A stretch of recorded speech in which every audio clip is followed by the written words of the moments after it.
మీ సమస్యకి 100% నేను ప్రభుత్వంలో బాధ్యత తీసుకుంటాను, లేదంటే వ్యక్తిగతంగా సరే ఈ సమస్య నేను బాధ్యత తీసుకుంటానని చెప్పి ఈ సందర్భంగా తెలియజేస్తాను. సంకల్ప దీక్షతో అంతా సన్నద్ధమే పర్జన్య గర్జనై గగనమనే. 5 ఏళ్లలో కాదు, 10 ఏళ్లలో కాదు, 20 ఏళ్లలో కాదు, ఎప్పుడైనా ప్రభుత్వం బర్లీ పొగాకును కొనిందా అని నేను మిమ్మల్ని అడుగుతా ఉన్నా. రైతులు కొనిందా? మరి కొనాలి అన్న ఆలోచన చేసినటువంటి సాంబశివరావును మనం అభినందించాలా లేదా? విజయ్ భవ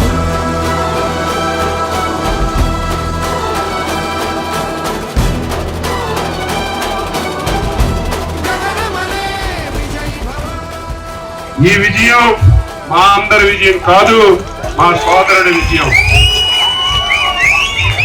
ఈరోజు ఏంటి ప్రోగ్రాం అంటే మధ్యాహ్నం తిరుపతి వెళ్తున్నానన్నాడు. ఏమంటే ఈ సమస్యకు పరిష్కారం దొరికితే వెంకటేశ్వర స్వామి దగ్గరికి వస్తానని మొక్కుకున్నాడంట. అంటే మీరు ఎంత ఆవేదన చెందారు, మీరెంత బాధపడ్డారు, మీకంటే ఎక్కువ ఆవేదన బాధ చెందినటువంటి ఒక మహామనిషి మీకు నాయకుడిగా ఉండడం మీరు చేసుకున్నటువంటి అదృష్టం అని చెప్పి మీ అందరికీ తెలియజేస్తున్నారు.